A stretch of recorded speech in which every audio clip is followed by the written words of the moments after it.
বিসমিল্লাহির রহমানির রহিম। আপনি কি কখনো কল্পনা করেছেন এমন একটি জায়গা যেখানে কোনো কষ্ট নেই, কোনো দুঃখ নেই, কোনো ভয় নেই, শুধু শান্তি আর অফুরন্ত সুখ? সেই স্থানটির নাম হলো জান্নাত। আল্লাহ তাআলা কোরআনে বলেছেন, আর যারা ঈমান এনেছে এবং সৎ কর্ম করেছে তাদেরকে আমি প্রবেশ করাবো জান্নাতে, যার তলদেশে রয়েছে প্রবাহিত নদী। সূরা নিসা আয়াত ৫৭। জান্নাতে থাকবে অপূর্ব সুন্দর বাগান, যার তলদেশ দিয়ে বয়ে যাবে ৪ প্রকার নদী, যাতে রয়েছে পানির নদী, দুধের নদী, মদের নদী, যাতে কোনো নেশা নেই, আর রয়েছে মধুর নদী। সূরা মুহাম্মদ আয়াত ১৫।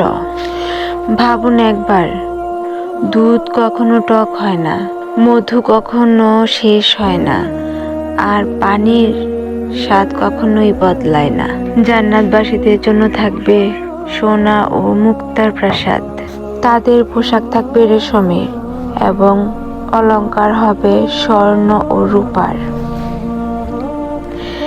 তারা সেখানে স্বর্ণের কঙ্কন দিয়ে অলঙ্কৃত হবে এবং রেশমি পোশাক পরিধান করবে।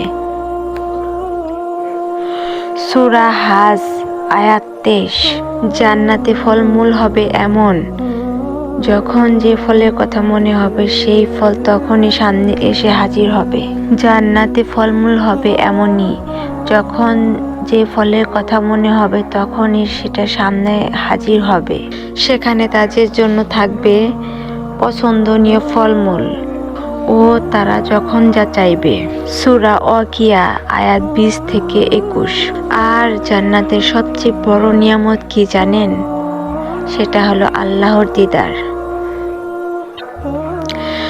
রাসূলুল্লাহ হযরত মুহাম্মদ সাল্লাল্লাহু আলাইহি ওয়াসাল্লাম বলেছেন, আর জান্নাতীরা তাদের রবকে এমনভাবে দেখবে যে যেমন তোমরা পূর্ণিমার চাঁদকে দেখো, দেখতে কোনো কষ্ট হবে না।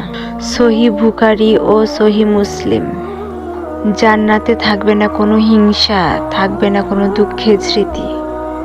আমি তাদের অন্তর থেকে সব রকম বিদ্বেষ দূর করে দেব। সূরা আরাফ আয়াত ৪৩। সেখানে মৃত্যু নেই, নেই বার্ধক্য, নেই কোনো কান্না, শুধু আছে চিরস্থায়ী সুখ। রাসূলুল্লাহ সাল্লাল্লাহু আলাইহি ওয়াসাল্লাম বলেছেন, জান্নাতে এমন সব নিয়ামত আছে যা কখনো কোনো চোখ দেখেনি, কোনো কান শুনেনি এবং কোনো মানুষের কল্পনাতেও আসেনি। সহিহ বুখারী ও মুসলিম। এই জান্নাতই আমাদের চূড়ান্ত লক্ষ্য।